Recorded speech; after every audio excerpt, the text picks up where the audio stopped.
గౌతమ్ రెడ్డి గారు, thank you very much అండి. Thank you Vijaya Babu గారు. Thank you sir. మరొక అంశం, విశ్వవిఖ్యాత నట సార్వభౌమ ఎన్టీ రామారావు గారి గురించి నిన్నే చెప్పుకున్నాం మనం. ఆయన బర్త్డే సందర్భంగా ఒక పక్క టీడీపీ మహానాడు చాలా ప్రతిష్టాత్మకంగా వాళ్ళు చేస్తున్నారు.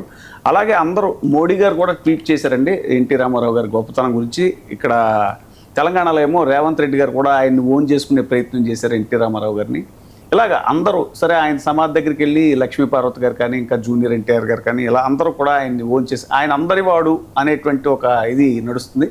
కానీ మనం మాట్లాడుకున్నట్టుగా ఆయనకి భారతరత్న రావటంలో కానీ ఇవన్నీ కానీ జాప్యం జరుగుతూ ఉంటాయి. ఈ అంశాలను ఎలా చూడాలి?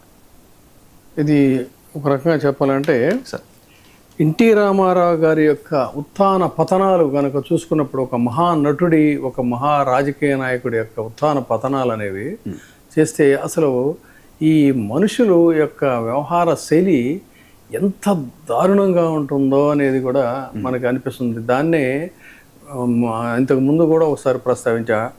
షేక్స్పియర్ నాటకంలో ఆయన ఆముఖంలో అంటే ప్రిఫేస్లో యాంటానియా అనేటువంటి ఒక పాత్రతో చెప్పేస్తాడు ఏమని, life is a stage where every one should play their own role but mine is a sad one అని చెప్తాడు. దాన్నే మనం అనువాదంలో మన రచయితలు కూడా జీవితమే ఒక నాటకం అని చెప్పని అంటారు.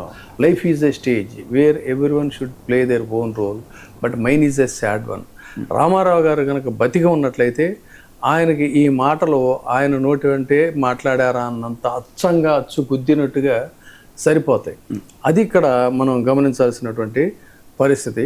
ఎందుకంటే అంత గొప్పగా ఇదైనటువంటి వ్యక్తి, ఆయనకి అన్యాయం జరిగితే, ఇక్కడ గమనించాలి, ఇక్కడ ఆయనకి అన్యాయం జరిగితే అంటే తను కష్టపడి సాధించుకున్నటువంటి రాజ్యాధికారం, తను కష్టపడి సాధించుకున్నటువంటి రాజ్యాధికారం తనకి దూరం అయిపోయినటువంటి రోజుల్లో ఈ రోజున ఆహా ఓహో ఎన్టీఆర్ అని చెప్పి మాట్లాడినటువంటి వాళ్ళు ఎవరైనా వచ్చారా? ఇది ఇక్కడ ఈ ప్రశ్నకి సమాధానం చెప్పాలి. అయ్యో ఈయనకి ఎంత మహానటుడికి వాళ్ళు అందరూ కీర్తించారు కదా నిన్న బ్రహ్మాండంగా, వినోళ్ళ పొగిడారు, ఆ పార్టీ ఈ పార్టీ అని కాదు, వాళ్ళందరూ కూడా ఇదేం అన్యాయం ప్రజాస్వామ్యంలో అని ఆ రోజున ఎవరైనా ప్రశ్నించారా? లేదు. విచిత్రంగా నిన్న చూస్తే హైదరాబాద్ నగరం అంతా పెద్ద పెద్ద బ్యానర్లు, ఆ బ్యానర్లలో విచిత్రం ఏంటంటే చుట్టూతా కాంగ్రెస్ జెండాలు రెపరెపలాడుతూ ఉన్నాయి. ఒక పెద్ద బ్యాడ్జీ లాంటి ఇవి పెట్టారు, చుట్టూ కాంగ్రెస్ జెండాలు రెపరెపలాడుతున్నాయి. ఆ మధ్యలో రేవంత్ రెడ్డి గారు, తర్వాత ఎన్టీ రామారావు గారు, ఆయన ఎవరు మన ఇంకొక మంత్రి గారు, ఒకప్పుడు తెలుగుదేశం పార్టీలో ఉండి ఇప్పుడు బ్రహ్మాండంగా కాంగ్రెస్లో ఉన్నటువంటి ఆయన. సో వీళ్ళందరూ ఫోటోలతో పాటు ఉన్నాయి. అయితే అసలు ఈ తెలుగుదేశం పార్టీ పుట్టుక ఎక్కడి నుంచి వచ్చింది? కాంగ్రెస్కి వ్యతిరేకంగా కాంగ్రెస్ని కుక్కమూతి పిందెలు అని చెప్పిన రామారావు గారు ఆ రోజు గట్టిగా తిట్టినటువంటిది. అలాంటిది నుంచి వచ్చినటువంటి పార్టీయే తెలుగుదేశం పార్టీ. అయితే నిన్న హైదరాబాద్ నగరం మొత్తం కూడా ఏంటంటే కాంగ్రెస్ పార్టీ యొక్క బ్యానర్లలో రామారావు గారి బొమ్మలతో నగరం అంతా కూడా నిండిపోయింది. ఇక్కడ రేవంత్ రెడ్డి గారు ఆయన ఉపన్యాసానికి పాపం చాలా కష్టపడ్డారని అనిపించింది. ఆయన ఎంత గట్టిగా ఎక్సర్సైజ్ చేయాల్సి వచ్చిందంటే, ముందు ఇందిరాగాంధీ గారి యొక్క గొప్పతనం గురించి మాట్లాడారు. ఇందిరాగాంధీ గారి గురించి మాట్లాడి ఆ తర్వాత నేను అనుకున్నాను దాన్ని తీసుకొచ్చి మరి ఇందిరాగాంధీ గారిని ఎడాపెడా నిరసిస్తూ కదా ఈయన జరిగింది రామ్లాల్ వ్యవహారం అంతా కూడా, దాన్ని ఎలా ఈయన మాట్లాడతాడబ్బా అని చెప్పి నేను చాలా జాగ్రత్తగా ఉన్నా.